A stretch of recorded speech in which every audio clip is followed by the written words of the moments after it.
Welcome back to Inside the Boardroom. I'm Rachel Lee, and today I'm joined by Adam Smith, VP of Business Development at Oroco Resource. Oroco is a Canadian-based explorer focused on developing the Santo Tomas Copper Project in Mexico. Adam, before we get to the PEA, can you brief us on the significance of where Santo Tomas is located? Thank you, Rachel, and thanks for having this chat today.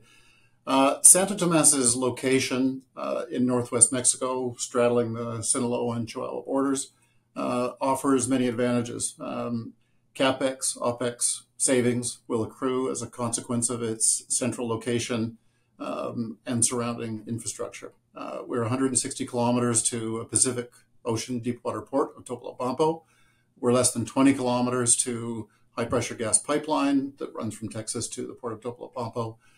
The Chihuahua Pacific Railway, sealed highway, population center, hydroelectric dam, and the national power grid. So all of these added together, and I think this is reflected in our current PEA, provide tremendous CapEx savings.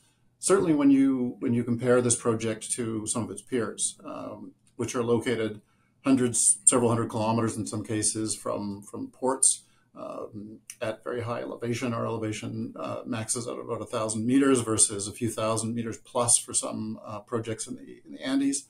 But also note the local population. It's a mining region, a mining and ranching region. The population is educated in mining. Mining has provided jobs and income for decades in the region. So we have a lot of local support from the population.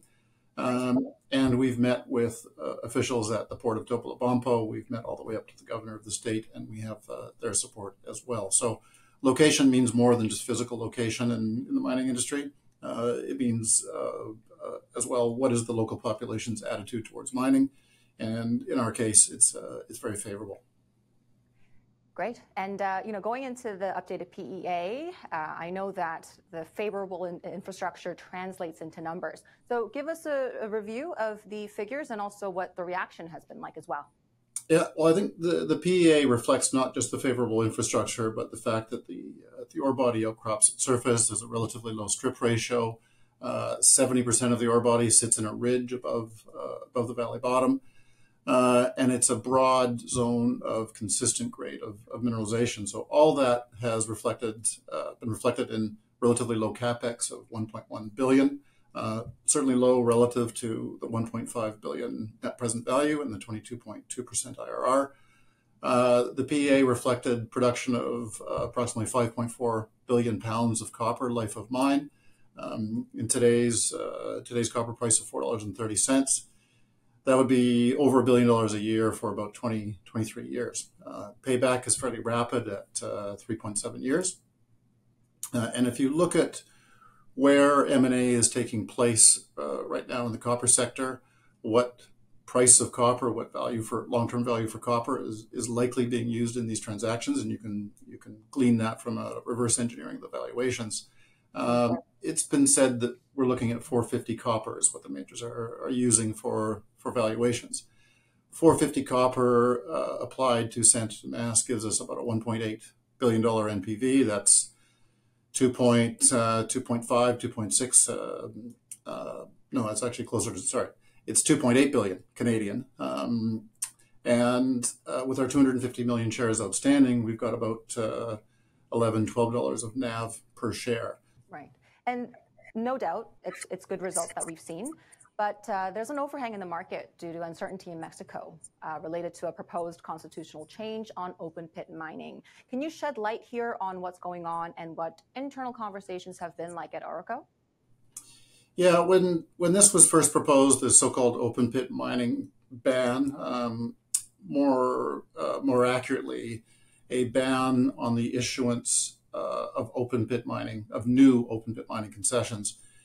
We identified pretty early that the language used by the Mexican government back in February when this was proposed identified the issuance of new open pit mining concessions. Concessions such as Santo Tomas, they're existing, they're in good standing. They are said to be respected under this new legislation. That's consistent with our understanding that a mining concession is a contract between the grantor, the government, and the grantee, the right holder. in this case Oroco, conferring certain rights to exploration, and then being able to advance the project to exploitation. A contract, of course, cannot be unilaterally altered.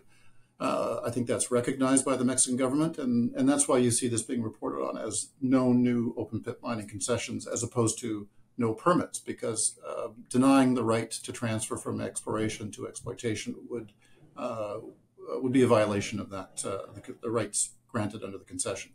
So we're confident with the passing of new mining legislation last year, which I think satisfies Claudia Sheinbaum's desires to see the mining industry properly regulated, and with her focus on climate science and the metals required for that, that the industry will become somewhat unlocked under her presidency.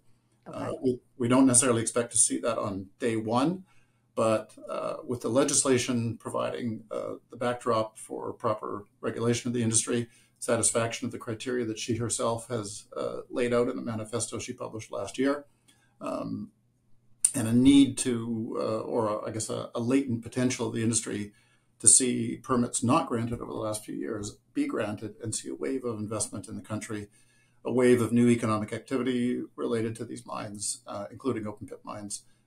We do expect to see a fresh start for the industry and an encouragement of it by a group of appointees, cabinet appointees that she's made over the last few months, which signals a business-friendly, foreign investment-friendly federal government in Mexico. If you don't mind, it'd be great to go back to the press release on the updated PEA. Just want to clarify something. So the press release also mentions that the capital efficiency ratio is at 1.34. What does this mean, and how does it compare to industry standards? So I'll show a series of graphics here. One of them is the capital intensity or capital efficiency. We've referred to Santo Tomas as among the most capital efficient, independently owned, large copper projects on the planet. And what we mean is the capex required per unit of annual copper production. At Santo Tomas, as this graphic shows, it's approximately, well, it's just under $10,000 per ton of capex, $10,000 of capex per ton of annual production. And that is among the lowest of our peer group. We're seeing projects that cost $20,000, $30,000, even up to $40,000 of capex per ton of annual production. BHP's recent bid for Anglo valued Anglo's copper production at $35,000 per ton of annual production. So to be able to build a mine and produce a ton of copper for an average of $10,000 is really quite extraordinary. I think it sets this project up to be viewed very favorably by the majors, who are ultimately still cautious about capital expenditures. The lessons of a decade ago when they overspent and they had to endure huge write-offs remain in that industry. There's still a lot of caution over capital expenditures. So a project with as few moving parts as ours has, as few opportunities for capital blowouts, I think offers something that the majors are looking for. Right. Well, before we go, especially for folks who may not see you on CEO.CA until the new year, can you tell us maybe some upcoming catalysts for Oroco that people can expect? Well, I do expect to be back on CEO.CA before the end of the year. We do expect some of the catalysts to take place in the near term, and we'll have another chat about them when that happens. But our phase one drilling program was never meant to be exhaustive of the potential of Santo Tomas.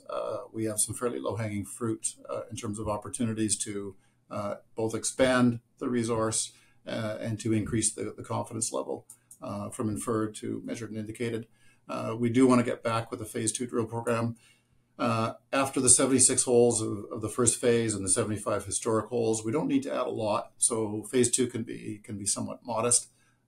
We do expect to get that underway in the final part of the year.